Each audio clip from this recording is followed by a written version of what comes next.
लोकसभा चुनाव के दौरान इन 49 सीटों पर बीजेपी की लहर दिखाई पड़ी। कांग्रेस सिर्फ एक ही सीट जीत पाई। बीजेपी ने अपने सहयोगियों के साथ मिलकर 41 सीटें जीती थी। 2024 के चुनावों के लिए महाराष्ट्र में फिर से मुकाबला तेज हो गया है।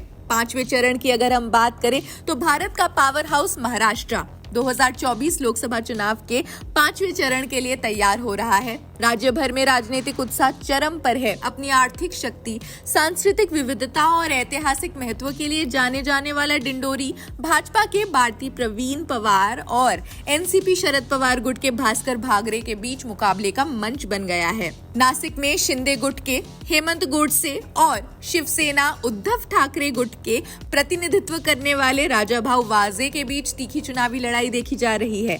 भिवंडी में बीजेपी के कपिल मोरेश्वर पाटिल का मुकाबला एनसीपी शरद पवार गुट के सुरेश मात्रे से है। कल्याण की बात करें तो मुख्यमंत्री एकनाथ शिंदे के बेटे श्रीकांत शिंदे शिवसेना यूबीटी का प्रतिनिधित्व करने वाली वैशाली दारेकर राणे के सामने खड़े हैं। मुंबई उत्तर पूर्व में भाजपा का प्रतिनिधित्व करने वाले मिहिर कोटेचा का मुकाबला शिंदे यूबीटी के संजय दीना पाटिल से है। ये चुनावी मुकाबले महाराष्ट्र के विविध और गतिशील राजनीतिक परिदृश्य का प्रतीक भी है, जिसमें प्रत्येक निर्वाचन क्षेत्र राज्य के राजनीतिक प्रक्षेप पथ को आकार देने के लिए तैयार हो चुके हैं।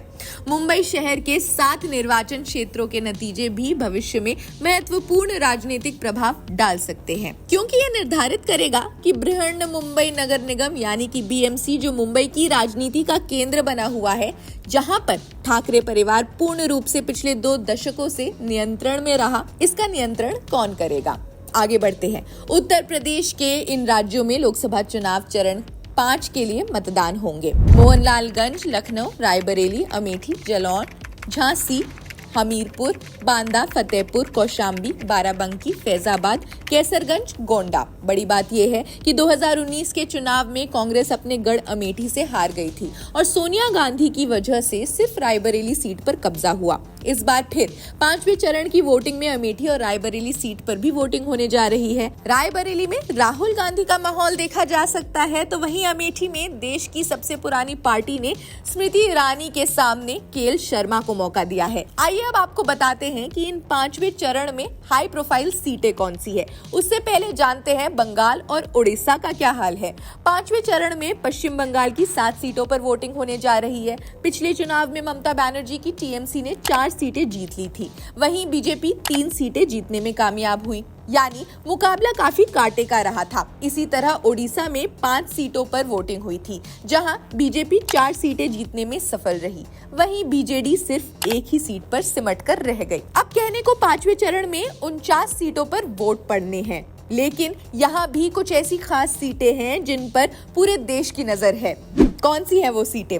अमेठी, एनडीए की तरफ से स्मृति ईरानी, विपक्ष केएल शर्मा। रायबरेली, दिनेश प्रताप सिंह बीजेपी की ओर से, राहुल गांधी कांग्रेस की ओर से। लखनऊ में राजनाथ सिंह बीजेपी की ओर से उतरे हैं, वहीं उनके खिलाफ रविदास मेहरोत्रा समाजवादी पार्टी के नेता मैदान में हैं। सारण सीट से राजीव प्रताप रूडी बीजेपी की तरफ से है और उनके खिलाफ चुनाव लड़ेंगी रोहिणी आचार्य, जो आरजेडी की नेता और लालू प्रसाद यादव की बेटी है। मुंबई उत्तर से पीयूष गोयल बीजेपी की तरफ से है, वहीं भूषण पाटिल कांग्रेस की तरफ से। मुंबई उत्तर मध्य उज्जवल निकम बीजेपी की तरफ से है और उनके खिलाफ मैदान में है वर्षा गायकवाड़ कांग्रेस की तरफ से। कल्याण सीट से मुख्यमंत्री शिंदे के बेटे श्रीकांत शिंदे शिवसेना उद्धव गुट की वैशाली दारेकर राणे के खिलाफ मैदान में है। ये मुकाबला काफी दिलचस्प होगा। आप इस वीडियो के बारे में क्या सोचते हैं, हमारी लोकसभा चुनावी कवरेज के बारे में क्या सोचते हैं, सब कुछ हमें कमेंट सेक्शन में जरूर बताएं। देश दुनिया की सभी खबरों के लिए जुड़े रहिए जनसत्ता के साथ। शुक्रिया।